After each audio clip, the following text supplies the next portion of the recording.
Hello there! In this lesson we are going to talk about functions in C++. Let's start our lesson with writing the weather program. Let's say I receive weathercast from the outside, so I have information about air temperature equal to 28.5 degrees, and also I receive information about water temperature, and let's say water temperature is 23.4 degrees, and I receive information about the weathercast in Celsius. And now I want to create a weather report for my user, but I want to adapt my weather report for users from USA that don't use Celsius but use Fahrenheit. So let's create the output to the console. Air temperature is...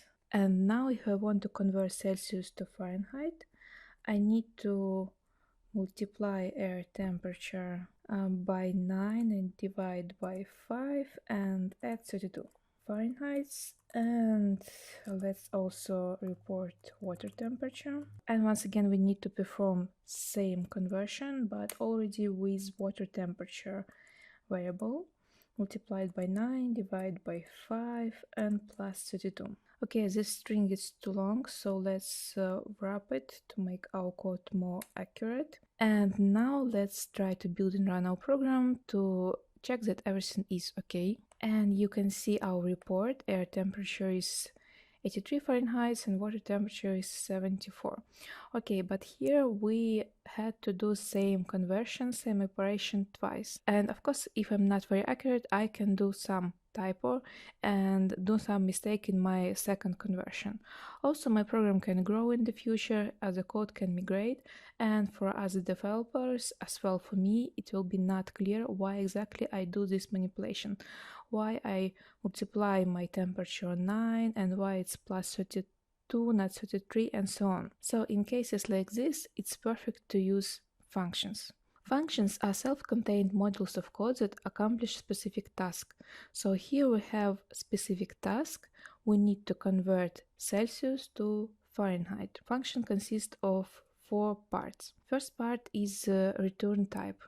Return type specifies the type of data the function will return after execution. So I want to take my float variable temperature and convert it and get the float variable that will contain Fahrenheit. So the return type of my function will be float.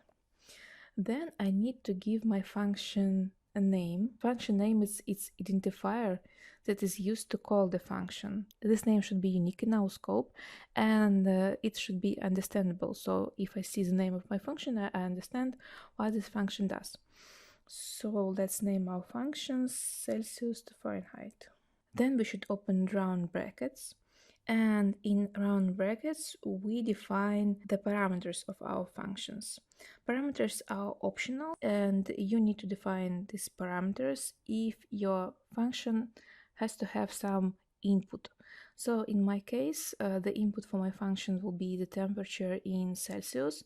So I want to pass my function the float variable that will contain information about Celsius temperature. And the final part of our function is function body. To define function body, let's open curly brackets, and inside of the curly brackets we're going to write the piece of the code. This piece of the code will be a set of instructions that our function will execute when we call for it. So let's create here new variable float Fahrenheit temperature, and let's initialize this variable with our equation Celsius temperature multiplied by 9 divided by 5 and plus 32. And after I created these variables that contain result of the conversion, I want my function to return result, the value of this variable. So to create the value that your function will return, use the keyword return and write what exactly your function is going to return. So my function will return the value of the variable f temperature. Okay, now let's use this function in our code. So basically our function is going to return the float variable. So in any place where we need this float variable, we are going to call for our function. To call for function, just write the name of the function. And round brackets, and if your function needs some input, if it has some parameters, you need to write these parameters in the round brackets. You can see that my function has as an input one parameter, one float variable, so in the round bracket I need to pass my function some float variable. I'm going to pass my function air temperature, and the same I'm going to do in the second place where I need this conversion.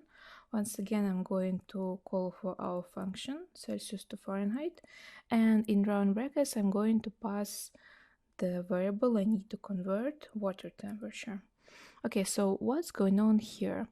When we reach this place in the code where we call for our function, we pass to this function this variable in the round brackets, air temperature, and we execute the code in the curly brackets in the body of our function.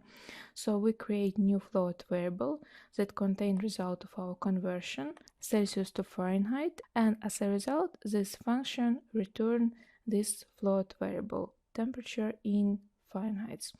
And the same we do in the place where we need to convert water temperature from Celsius to Fahrenheit. Let's now once again build and run and check that everything is still working and we have the same result. And you can see result is still the same. Air temperature is 83 Fahrenheit and water temperature is 74 Fahrenheit. So here you can see the main reasons why functions are so fundamental in programming. The first reason is functions modularity. That means that with functions you can break down complex programs into smaller pieces, and if you need to do testing, it's much easier to test this small function. It's much easier to test this one small function that converts Celsius to Fahrenheit than to test huge functions where you have several executions, several conversions mixed with other operations. Second reason is functions reusability. So we define this function once, and now we can use this function that converts Celsius to Fahrenheit many times in many parts of our code, and we don't need to write this conversion several times. And if in the future our program will expand, once again we already have these functions that convert Celsius temperature to Fahrenheit, so we can reuse it again and again, and from the name it's clear what's going on in this function. Third reason is function abstraction. That means that when function is used, the user don't need to understand what's going on in the function. So if, for example, some developer has this task that he or she needs to convert Celsius to Fahrenheit, when we already have this function, he or she doesn't need to know how exactly this conversion happened. He or she doesn't need to know the formula. We can now just use this function and our task, our conversion will happen.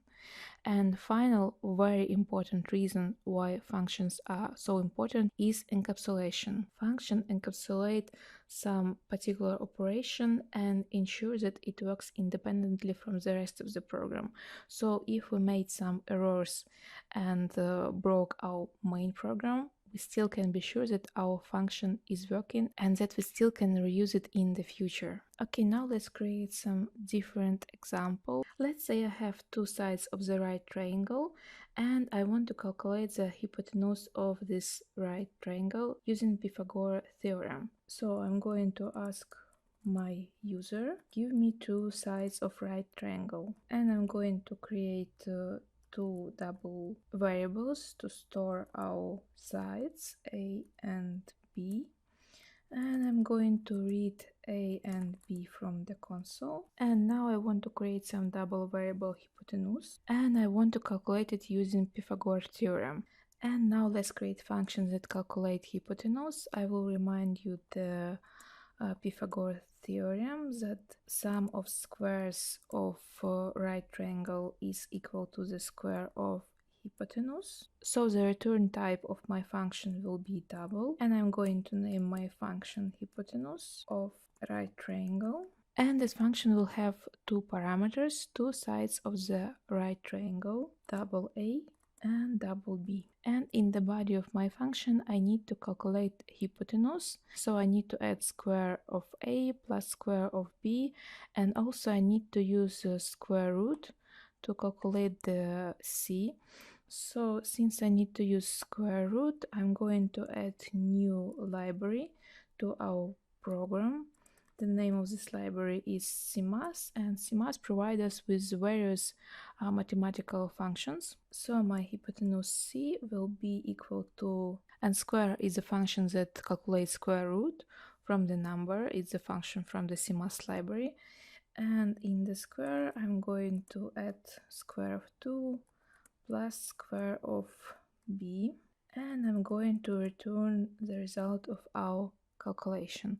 So now here in our main program, where I need to create the variable hypotenuse, I will initialize this variable with the result of function execution. So my double variable hypotenuse is equal to the result of the function execution hypotenuse of right triangle, and parameters will be a and b.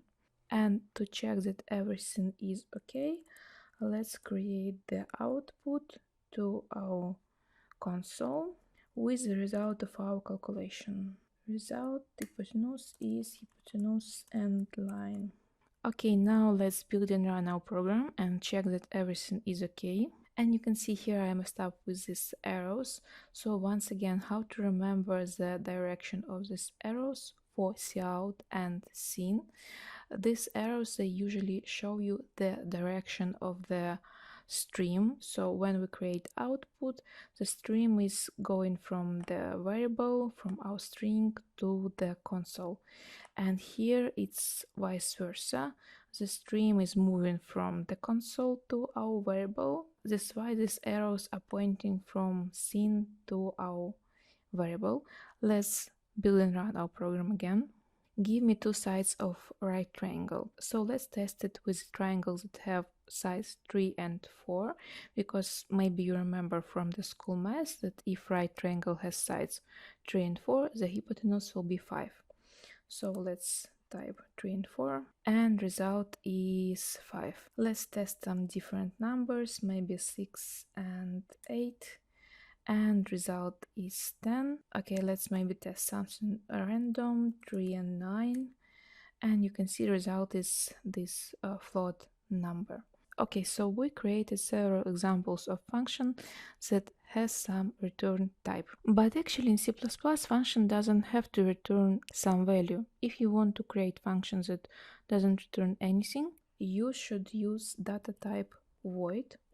And void is the type of the function that doesn't return anything. Let's, for example, create a void function that is called greetUser.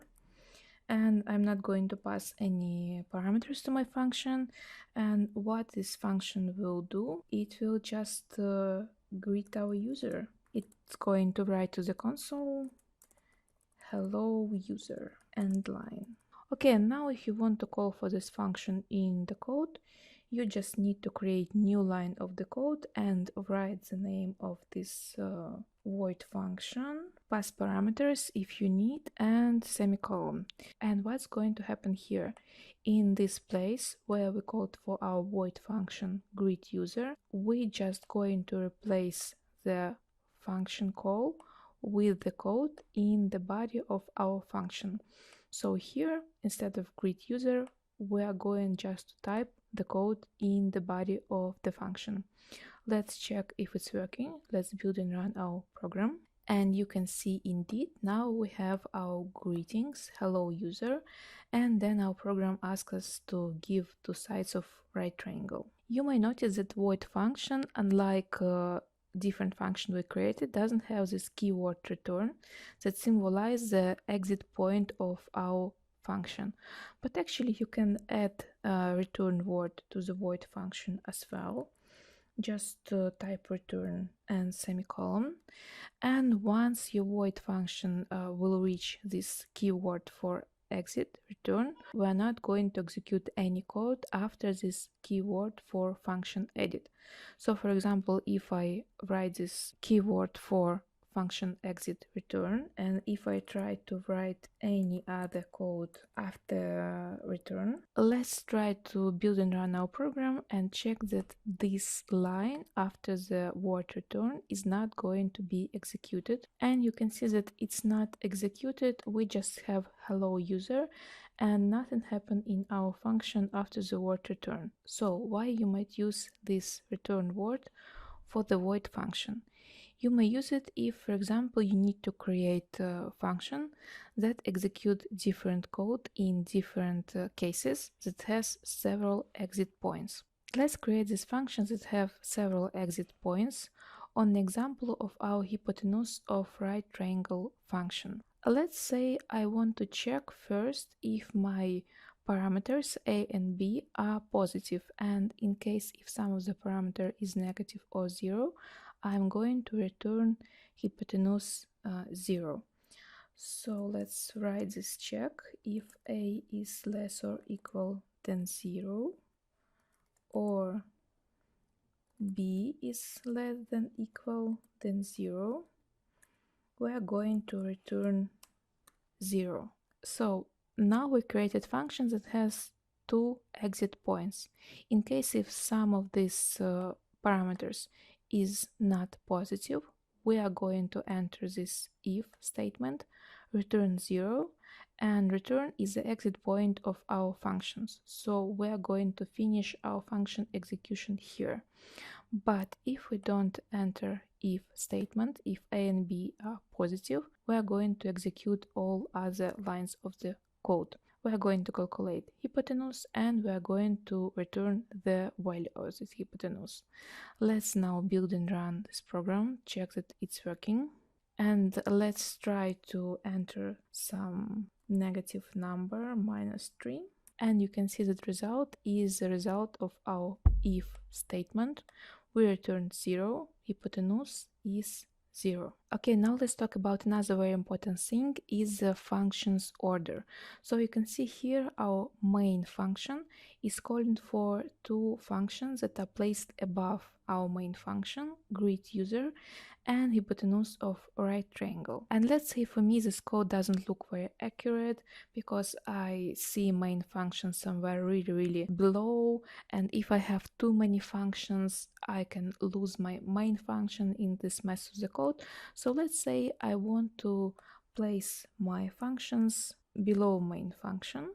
So I open the code, I see libraries, namespace, I see my main function, and all other functions I created, they are below the main function. Let's try to build code in this case and see what will happen. And you can see the result. We have two errors.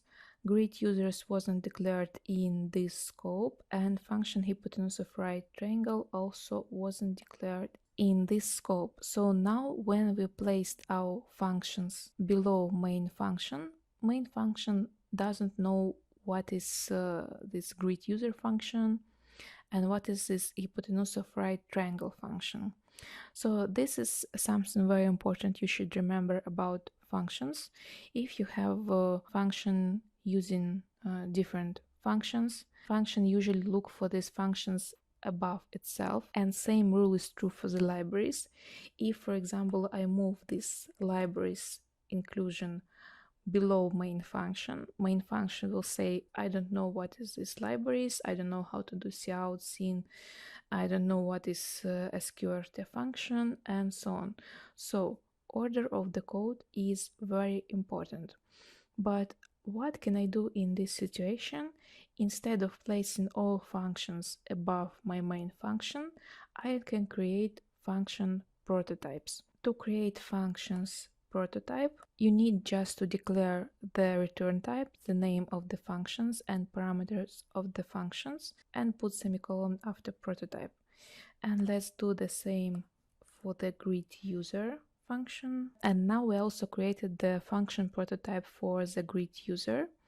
So these two lines of the code we have above the main functions are called functions prototype, and the body of our functions declared below the main function. Let's try to build our program again. And now you can see that everything is okay. let's run our program, and everything is perfectly working again. So why these function prototypes are essential in C++?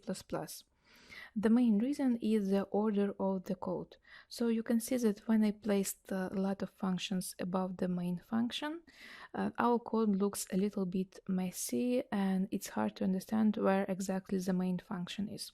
Now when I have the definition of functions prototype, our code looks much clearer. Second reason is that if you have very huge classes, when we are going to create our own classes, it's always a good idea to have separate file for the functions prototypes, so you are going to see what functions are declared, what functions your classes contains. And this is really cool because you can see what functions you have from the name of the functions. You can understand what these functions do, and you don't need to see the entire body of the functions. It could be really long and have lots and lots of lines sometimes. And the third reason to use prototype is the simplicity of compilation. So when compiler reads the code, it needs to know the function's signature to verify that function is used correctly. And prototype exactly provides this information that yes, your function here is used correctly. It has double return type, it has this name, and the parameters are two double values.